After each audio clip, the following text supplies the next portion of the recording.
beaucoup d'espoir des progressistes en Europe. Avoir une seconde monnaie purement grecque, non convertible, qui permettrait de redonner.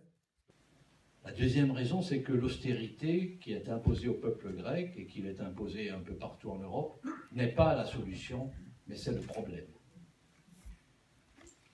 La troisième raison, c'est que cette fameuse dette, la réalité de cette fameuse dette, au nom de laquelle on étrangle les peuples et on remet en cause l'ensemble des acquis sociaux, eh bien, il faut démythifier ce que représente véritablement cette dette, et c'est ce que nous allons essayer de faire également ce soir en deuxième partie de soirée. La quatrième raison, c'est celle par laquelle j'avais commencé, c'est que le problème n'est pas propre à la Grèce, mais nous le partageons.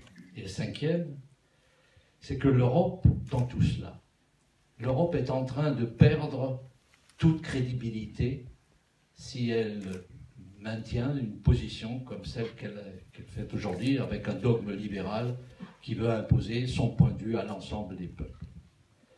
Et puis une sixième raison, c'est que nous croyons encore à la solidarité entre les peuples. S'il n'y a pas de solidarité avec les gouvernements, et peut-être que nous aurons l'occasion d'en parler, comment le gouvernement français, par exemple, se conduit à l'égard du gouvernement grec, eh bien nous pensons que les peuples, eux, peuvent faire des choses et nous vous proposons avec d'autres, puisqu'il y a beaucoup de collectifs qui se sont créés dans notre pays, eh bien pour exercer une solidarité réelle et active avec le peuple grec. Mais la toute première chose que nous souhaitions faire, c'est faire un travail d'information, faire un travail de rétablissement des vérités ou de vérité.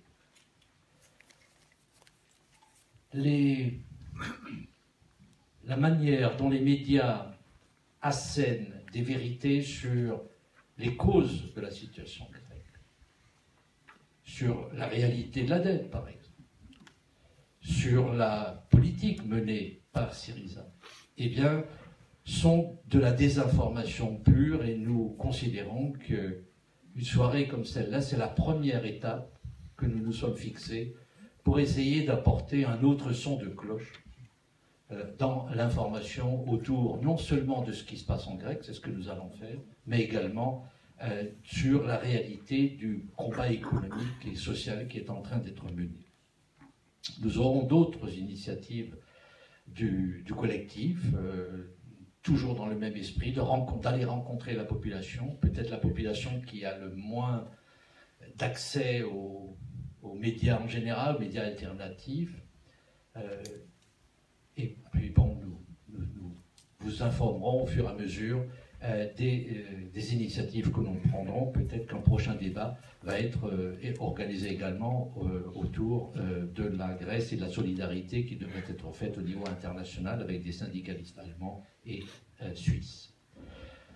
Donc voilà rapidement, parce que j'ai un maître du temps qui est un véritable cerbère, eh bien vous présenter ceux qui vont en fait être les véritables animateurs de cette soirée. Donc le premier qui va intervenir, et je l'invite à venir me rejoindre, c'est donc Stelios Koulouglou, qui est né à Athènes, qui est député européen grec, journaliste, écrivain, homme politique, mais également cinéaste, et qui est du parti Syriza. Il était en poste à Paris dans les années 80, ce qui fait qu'il est parfaitement francophone. Et il a été aussi présentateur et rédacteur en chef à ET1. Vous savez, c'était la chaîne publique, je dois dire c'était, je crois toujours encore, chaîne publique grecque, dans laquelle il a aussi connu la mise à l'écart en 2008, par exemple, pour son contrat n'a pas été renouvelé pour des raisons politiques. Il a été de retour en 2010 jusqu'à la fermeture. Vous savez que le gouvernement grec a ensuite fermé la télévision publique.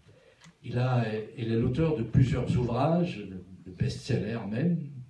Je crois qu'il y en a un qui s'appelle « Ne va jamais seul à la poste ». Je ne sais pas si ça a été traduit en français. Non, Bon. pas encore.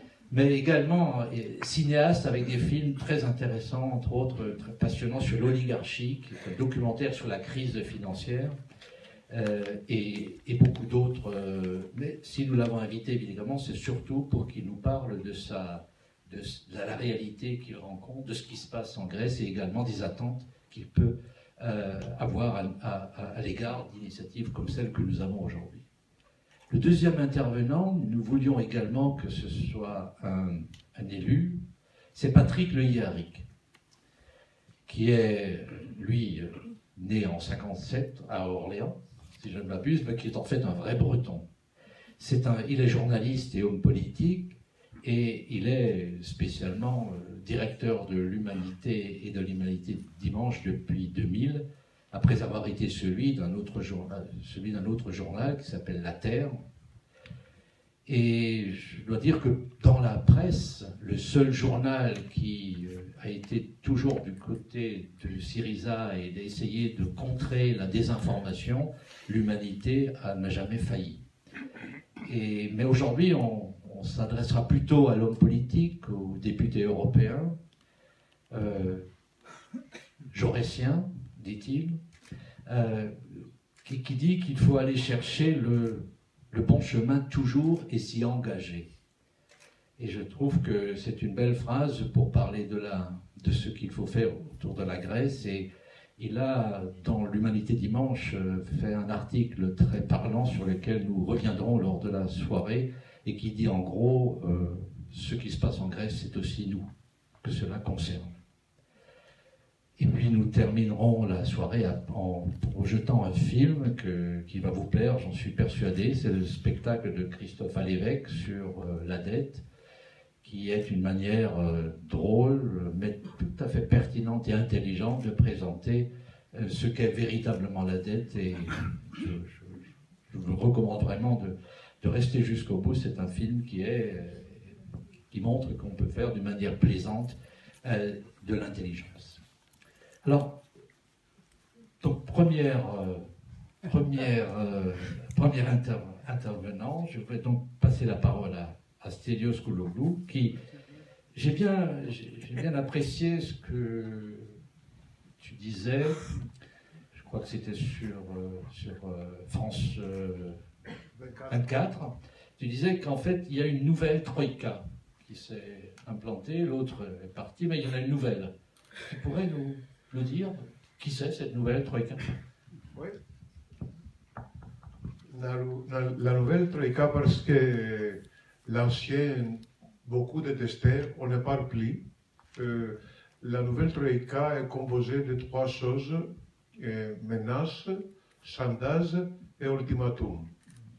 Il faut faire ça dans 10 jours. Si on ne fait pas ça, alors on va avoir la faillite, ça sera la fin du monde. C'est ça de toute façon, on se trouve en Grèce dans des temps très intéressants, une période historique très intéressante, parce qu'à mon avis, on est en train de vivre les premiers coups d'État modernes économiques, qui ne se produisent pas avec des anciennes moyennes, comme c'était les chars, mais avec les arts modernes qui sont les maisons de notation, les doses de la dette, les banques. Comme on dit en anglais, not with the tanks, but with the banks. Pas avec les chars, mais avec les banques. Et ce qui se passe effectivement. La situation en Grèce à ce moment-là rappelle beaucoup la situation en Chine au début des années 70, pendant que le gouvernement de l'administration américaine essayait de renverser le gouvernement de Salvador Allende. Et l'ordre qui a été donné par le président américain Nixon à CIA et les autres services américains, c'était qu'il faut faire l'économie hurler, crier. You have to make the economy scream, il a dit. Alors, les premières choses qu'ils ont fait, les banques américaines, ils ont coupé les crédits aux banques syriennes parce que, tandis qu'il n'y avait pas la monnaie unique, il y avait des liaisons étroites entre les banques américaines et les banques syriennes. Alors, une semaine après les élections de janvier, en Grèce, M. Draghi, le directeur des banques centrales européennes, a coupé la principale source de financement des banques grecques. Et on l'a remplacé par une moyenne plus chère, très précaire, qui se renouvelle chaque semaine. Alors, si on ne fait pas ce qu'on te dit, on peut couper le financement des banques, on va voir la faillite économique. C'est comme une épée de Damoclès au-dessus de la tête du gouvernement. Alors, je vous raconte un petit peu comment cet coup d'État se déroule. On a eu encore les autres moyens, ça veut dire les maisons de notation. Et quelques jours après les élections, on a eu les différentes maisons de notation qui ont commencé à dire que la victoire de Syriza influait négativement sur les perspectives de croissance de l'économie grecque, comme si nous avions une croissance quelconque, tandis que c'était la catastrophe totale, il n'y a pas de croissance. Alors, mais quand même. Et puis, on a commencé de parler sur le scénario de Grexit, ça veut dire du départ de la Grèce, du départ forcé de la Grèce de la zone euro. Comment on fait ça? À travers une autre moyenne moderne de faire des coups d'État, les médias. Parce que les médias et le gouvernement de Syriza n'a pas beaucoup de sympathie aux grands médias grecs qui sont contrôlés par les oligarques et qui ont mené une bataille farouche contre Syriza avant les élections.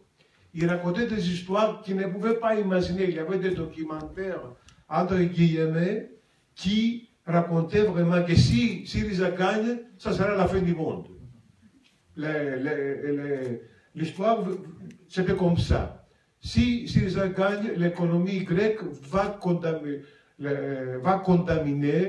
l'économie de l'eurozone. L'économie de l'eurozone va contaminer l'économie de toute l'Union européenne. L'économie de toute l'Union européenne va contaminer l'économie des États-Unis, puis c'est le tour du Japon, et après, ça serait vraiment la fin du monde. C'était des trucs qu'on racontait comme ça.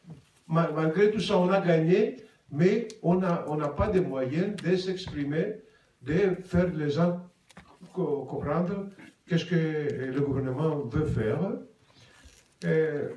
tout en tenant compte que les radios et la télévision publique ont été fermées dans une nuit par le gouvernement précédent, fermées comme ça. Et tous les gens qui travaillaient là, les deux chaînes de la télévision et aussi une chaîne périphérique, et en plus de toutes les stations de radio ont été fermées dans une nuit. 2500 personnes ont été virées dans la rue comme ça, sans aucun avertissement, sans aucun argent donné pour et tout ça. Ça veut dire que c'était une catastrophe. Alors, il n'y a pas de médias, tandis qu'il y a une scène de collaboration entre les médias et grecs qui contrôlés par les oligarques et les médias internationaux. Les médias grecs racontent des histoires incroyables et les médias internationaux, plutôt les médias allemands, reproduisent des articles, des reportages, entre guillemets, fabriqués en Grèce.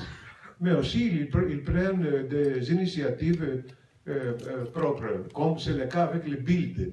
Bild, c'est le journal jaune de l'Allemagne, très populaire, très populiste, contre ce que ça veut dire qui n'a pas qui ne respecte pas aucune règle, et Bild était le protagoniste des attaques contre les Grecs, les nations grecques en général.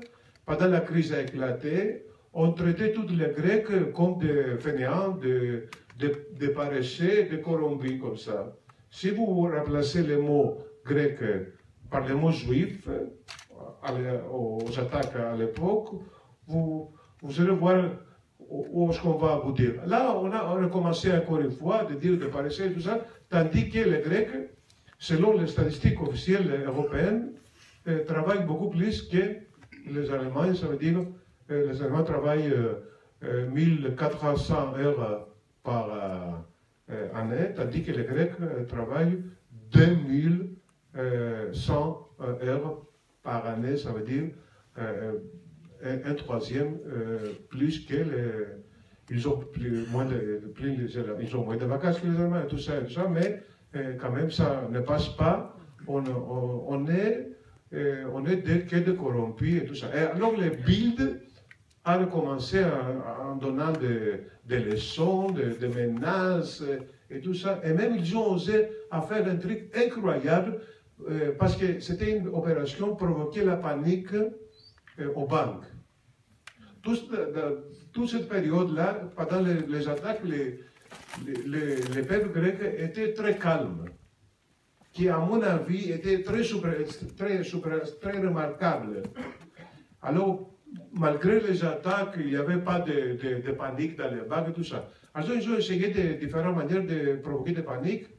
Un truc assez remarquable, c'était qu'à la une de la Bild, c'était une photo qui, devant une banque, avec une queue, le journal présentait ça comme comme des scènes de panique aux banques grecques, tandis qu'il y avait c'était des retraités qui attendaient normalement, comme c'est le cas à la fin du mois, pour prendre la retraite. Parce qu'il y a quelqu'un qui ne sont pas associés aux banques et tout ça, alors ils prennent la retraite en liquide. Alors ils ont essayé des trucs incroyables. Et le bi, c'est quoi? Alors il y a la dose. L'autre moyen, c'est la dose. On ne te donne pas parce qu'il y a la dose. Selon les prêts, il y a un prêt. Le prêt est présenté à l'opinion publique allemande, mais aussi française, comme un cadeau gratuit au peuple grec, aux paresseux grecs, tandis en réalité, il s'agit d'un prêt. Et jusqu'à ce moment-là, à partir de l'éclatement de la crise dans les 2010, jusqu'à ce moment-là, l'Allemagne a gagné presque un demi-milliard d'euros avec les intérêts, avec du prêt grec. Tout ça est présenté comme un cadeau aux Grecs. Alors, plus de 90% des sommes qui viennent avec la fameuse dose partent pour honorer la dette. Même le lendemain que l'argent arrive, quelquefois l'argent n'arrive pas jamais à Athènes, mais une fois l'argent arrive, le lendemain part plus de 90% part pour honorer la dette. Alors, malgré tout ça, on te dit, la dose On te dit, on ne donne pas la dose suivante. Alors aussi, on ne te donne pas la dose pour payer la dette, c'est la faillite. C'est ça qu'il est, c'est ça le G, c'est ça qu'on joue. Alors, à ce moment-là, ils n'ont pas donné la dose depuis août dernier, parce que même le gouvernement précédent n'osait pas de prendre des mesures telles que le Fonds monétaire international et les autres créditeurs demandent qu'ils prennent. Ça veut dire davantage de privatisation, autorisation de licenciements massifs, et de coupures des retraites. Tout le monde qui prend des retraites à 67 ans, ça veut dire des dérégulation de l'économie et tout ça. Alors même le gouvernement précédent, qui était ses alliés, ses complices, ses comparses, n'osait pas prendre des mesures pareilles. Alors il demande que le nouveau gouvernement prenne des mesures comme ça pour donner la dose. Sinon, on va voir la faillite de l'économie. Et la faillite de l'économie va dire aussi que si on n'aura pas une certaine versement vers les Fonds monétaires nationaux ou la Banque centrale européenne et tout ça, ou les autres créditeurs, alors il y a comme on dit, un événement de crédit, alors qui est faillite, alors on va sortir de la zone euro. Et alors, à partir d'août dernier, on ne nous donne pas la dose. Et on se débrouille avec l'argent ramassé par les Grecs avec les taxes. Mais maintenant, on a... parce que comme on honore toujours la dette et tout ça, et toutes les obligations étaient honorées jusqu'à ce moment-là, on est au bout de... il n'y a plus d'argent, disons. Et le pire de ce coup d'État silencieux est soit de soit provoquer la faillite économique, alors et le gouvernement tombe, soit que le gouvernement forcer le gouvernement à se soumettre absolument, alors le gouvernement va tomber parce qu'il va abandonner toutes les promesses électorales et abandonner les électeurs et tout ça. Alors on n'a pas beaucoup de... C'est ça les jeux qui se déroulent de ce coup d'État moderne qu'on est en train de vivre en Grèce. Alors, et en plus, il n'y a pas de solidarité des autres pays. On attendait de solidarité de la part de la France et de Hollande qui disait, bon, alors on va aider, oui, vous avez raison. Ils disent que, dans les coulisses, ils disent, oui, vous avez raison, l'austérité ne marche pas. Mais quand il s'agit de prendre des décisions, de tenir la tête contre le monsieur Schäuble et l'Allemagne, il recule complètement. Et c'est le cas aussi avec le gouvernement italien. Alors, et à l'autre côté, il y a une farouche opposition et attaque de la part des Espagnols, du gouvernement espagnol et portugais, parce que le but de ce coup d'État, c'est de prévenir que les autres... Parce que si ils ont réussi, alors les autres pays de la suite de l'Europe vont suivre. Alors il faut éviter ça à tout prix. Alors pour la deuxième fois depuis l'éclatement de la crise économique mondiale, la Grèce est traitée comme le mauvais élève dans la classe, qui soit puni farouchement pour que les autres élèves soient calmes et ne vont pas de... Non, il faut pas aussi rêver. Il faut les rêves, l'espoir sont interdits.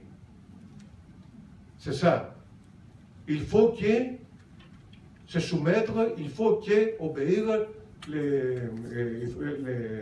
les autres donnés par Berlin et Bruxelles. Alors, et moi je demande, je pose toujours la question aux Allemands, là, dans différents panels, tout ça, et à la télévision, si un pays, tout en respectant tous les cadres, et toutes les règles, si un pays et ses électeurs ne peuvent pas changer un petit peu la politique menée par le gouvernement précédent, et c'est pour ça qu'on fait les élections, alors pourquoi faire des élections? Pourquoi organiser? D'ailleurs, les élections coûtent cher.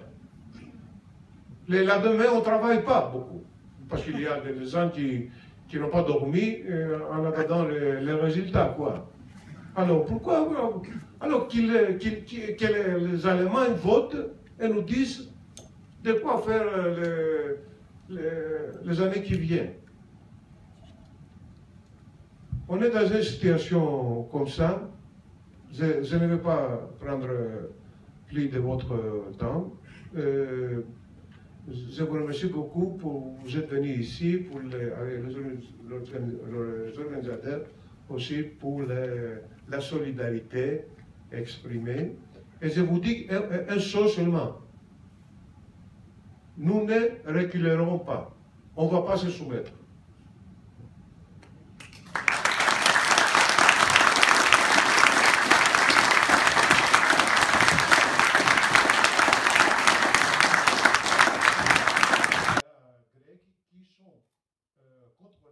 Je vous propose que l'on donne la parole à Patrick et qu'ensuite on ouvre le débat pour que vous puissiez vous adresser aux deux orateurs. Alors, Patrick, ce que vient de dire Stelios sur on ne veut plus, enfin on sait bien qui est le on ne veut plus de rêve, plus d'espoir. Toi qui combats justement pour que des changements profonds affectent l'Europe et notre pays, est-ce que la situation en Grèce ne nécessite pas justement une plus forte mobilisation dans nos pays pour, y compris, nous aider nous-mêmes? Oui, moi je crois que nous sommes à ce moment-là, c'est qu'il faut multiplier comme vous le faites ce soir, mais il faut, à la suite de cette rencontre, peut-être se démultiplier pour informer autour de nous sur la réalité des politiques et la réalité des décisions qu'on veut imposer à la Grèce par-delà la majorité qu'elle s'est choisie. C'est-à-dire que le débat, le bilan sur l'application du traité de Maastricht, puis du traité de Lisbonne, puis du traité budgétaire européen et d'un certain nombre de directives européennes qui visent à encadrer les politiques économiques, les politiques sociales, la politique budgétaire, elle est décidée centralement, mais les politiques des États et des collectivités territoriales, aujourd'hui, l'application de ces traités aboutit à ce qu'a dit fort justement Stelios. Oui, nous sommes dans un cas de quasi-coup d'État, de quasi-dictature un peu molle, sans généraux au pouvoir, mais des gens qu'on ne voit jamais, qu'on ne peut pas toucher, qui sont toujours très loin de nous, le Fonds monétaire, la Commission, ces gens de la Commission qui parlent comme des robots à vide en permanence, et puis cette Banque Centrale Européenne qui décide désormais de tout. D'ailleurs, ils sont en contradiction eux-mêmes avec leurs propres décisions. Parce qu'on nous dit par exemple que la Banque Centrale Européenne est indépendante qu'elle ne répond pas à des ordres politiques et elle ne fait pas de politique elle-même. Seulement dans le cas de la Grèce, dès lors qu'elle est dans un mécanisme qu'on appelait la Troïka précédemment, et qui exigeait du Parlement, du gouvernement grec, des collectivités territoriales grecques, des politiques qui visaient à détruire les acquis sociaux, les acquis démocratiques, à faire passer les biens publics du côté du privé, elle s'occupe bien de politique.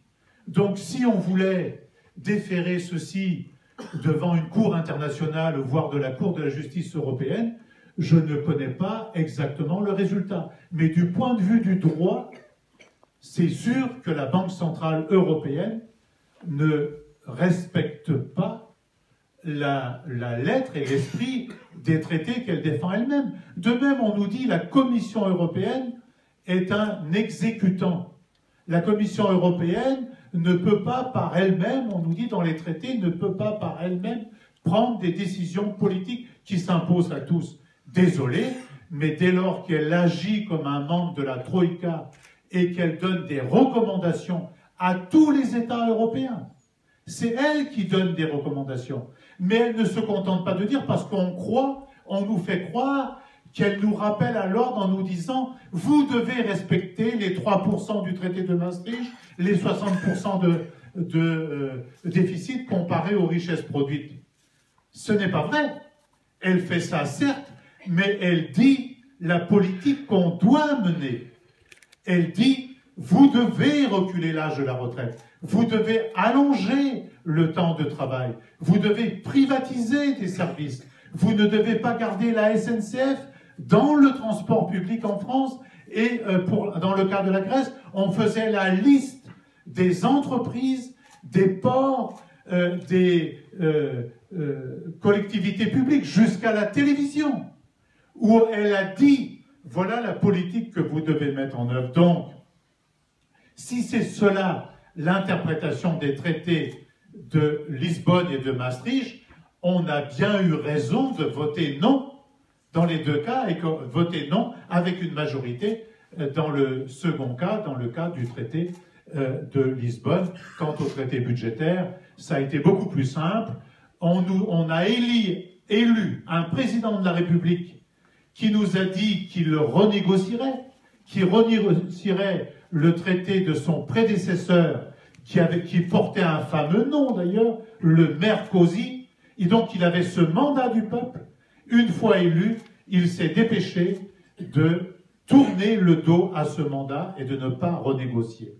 Or, s'il avait fait ce que fait le gouvernement grec aujourd'hui, avec Alexis Tsipras, avec nos amis de Syriza, s'il avait fait ça, s'il avait tenu bon, et s'il avait demandé la renégociation, mais même si, après la victoire, si en janvier-février, au premier Conseil européen, il s'était mis nettement et franchement, avec Matteo Renzi d'ailleurs, du côté de Tsipras, en disant « il y a un problème, on ne peut pas en rester là, et il faut reprendre le débat là-dessus », eh bien Madame Merkel, elle aurait bien dû être un peu plus conciliante.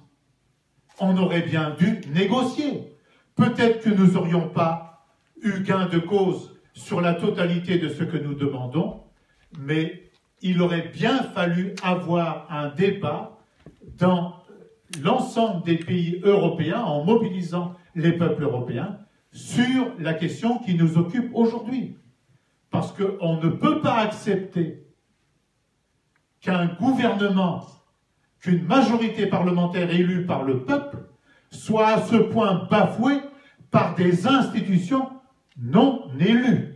Car je rappelle que personne n'a élu Madame Lagarde, personne ici n'a élu Monsieur Juncker, contrairement à ce que disent bien souvent les socialistes et l'UMP dans notre pays et au Parlement européen, et personne ici n'a élu Monsieur Draghi. Ce sont des institutions non élues. Ce n'est pas le Parlement européen. Ce sont des institutions qui détiennent leur pouvoir, un pouvoir au je ne sais combienième degré par des arrangements, par des combines où ils se partagent les responsabilités entre eux, mais évidemment, ça pose une question démocratique. Quand M. Juncker dit « la démocratie s'arrête au pied des traités européens », il y a quand même un gros problème. Ça veut dire ce que a dit Stelios, ça veut dire qu'on peut voter tout ce qu'on veut, c'est toujours la même politique qui sera appliquée. Mais si nous votons pour Syriza en Grèce, pour le Front de gauche en France, pour les forces de gauche, de la gauche unie ou de Podemos en Espagne, c'est précisément parce que la politique qui est mise en œuvre ne nous convient pas et qu'il n'y a pas qu'une politique possible. Parce que sur la question de la dette, elle nous est présentée comme une question de physique, de mathématiques ou de chimie. On dit que c'est une question d'économie pure. Mais la question de la dette n'est pas qu'une question d'économie. C'est une question politique. Parce que c'est quand même bien au nom d'une dette dont les peuples ne sont en rien responsables qu'on fait ces politiques-là. Et donc M. Juncker, il a beau jeu de dire ce qu'il dit. Il est en train d'instiller l'idée selon laquelle on ne peut pas changer les majorités parlementaires et les gouvernements. Mais si on avait dit la même chose au sortir de la Seconde Guerre mondiale, dans quelle situation étions-nous au sortir de la Seconde Guerre mondiale? La France avait 200% d'endettement comparé aux richesses qu'elle produisait. L'Allemagne était dans la même situation. Et à la Grèce, les dictateurs hitlériens avaient imposé des emprunts, un premier emprunt, puis un emprunt forcé, pour vider les caisses de la Banque centrale grecque. C'était la situation dans laquelle nous étions.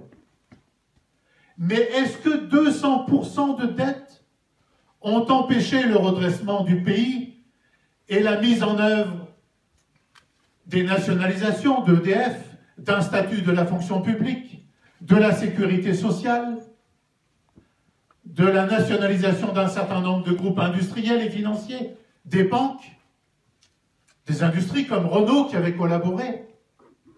Non. Pourquoi? Parce qu'on avait entamé un processus qui s'appelait poliment la restructuration de la dette, mais qui était en fait un dispositif d'annulation de parties importantes de la dette, de moratoire pour d'autres, et de mécanique économique pour le coup avec l'inflation, qui ont permis de résorber la dette. Ça a été la même situation en Allemagne. Et quand il y a eu, en 1953, une conférence internationale sur la dette, c'est bien de cela qu'il s'est agi. On a annulé des dettes.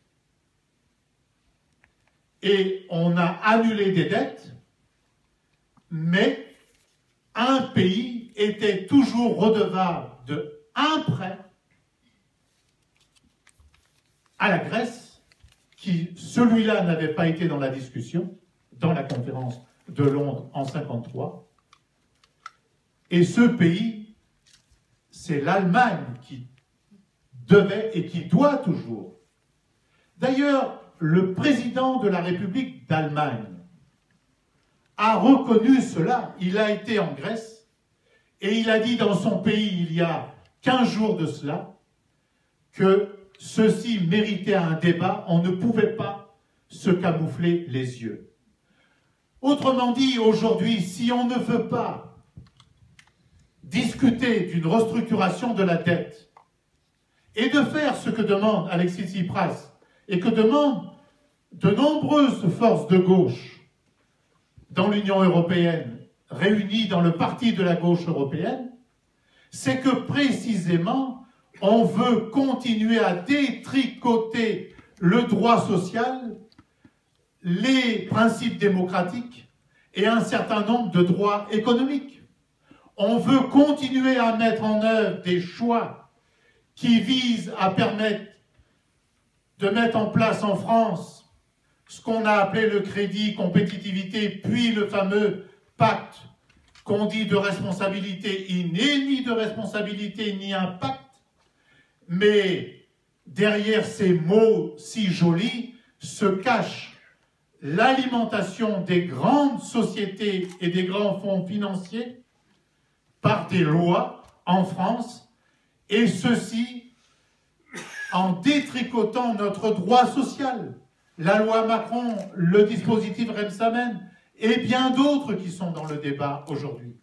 Ce qui se fait aujourd'hui en France et dans d'autres pays, en Italie, en Espagne et au Portugal, est moins brutal en apparence que ce qu'ont fait les gouvernements de droite en Grèce, mais il vise exactement le même résultat. Il vise à inculquer la fin d'un cycle, celui du progressisme, pour entrer dans un régressisme au seul service du capital, des fonds financiers et de grands groupes industriels à base internationale. Et d'ailleurs, il n'y a, par exemple ici, je vois que depuis quelque temps, des journaux de droite et sociolibéraux bien intentionnés font toute une série de débats autour de l'idée selon laquelle Alexis Tsipras ne tiendrait pas ses promesses parce qu'il a laissé entendre que l'État ne garderait que 51% du port du Pirée.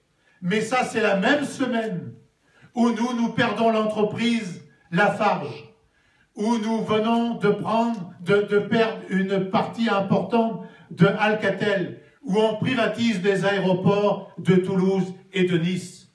Par conséquent, toute leur propagande qu'il faut démasquer, démystifier en permanence, ne vise aujourd'hui, cette guerre idéologique ne vise aujourd'hui qu'à tenter de discréditer Syriza et une expérience de gauche, exactement pour la raison dont a dit Stelios. Ils ne veulent absolument pas qu'en Grèce on puisse réussir, parce que ça donnerait des idées à d'autres peuples et ça les libérerait en quelque sorte d'un argumentaire qui leur est imposé par la droite et les sociolibéraux, qui visent à dire, eh bien, que vous choisissiez l'un ou l'autre, c'est très bien.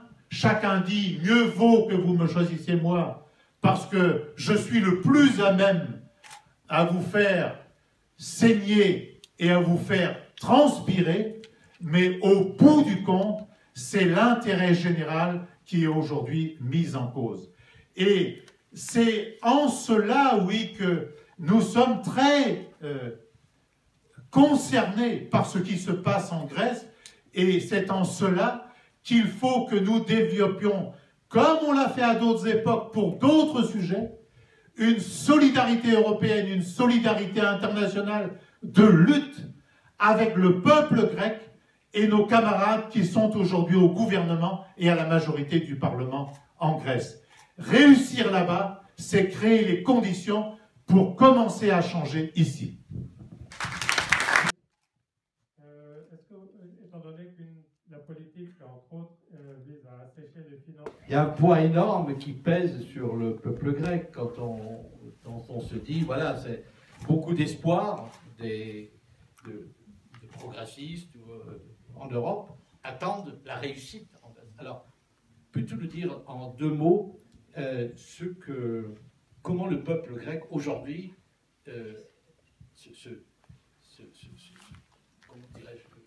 s'en sort de cette situation? Est-ce que c'est un peuple, on le sait, très politique, donc est-ce qu'il est conscient de cela, et est-ce qu'un échec de Syriza ne risque pas justement de conduire à une catastrophe comme on a connu dans l'histoire dans d'autres pays?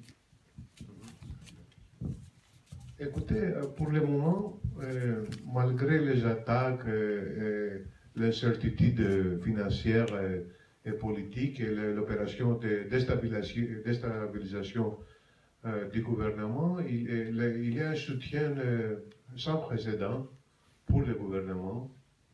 Et il y a plus maintenant de gens qui, selon les sondages, qui soutiennent le gouvernement, qu'ils ont voté pour Syriza aux élections.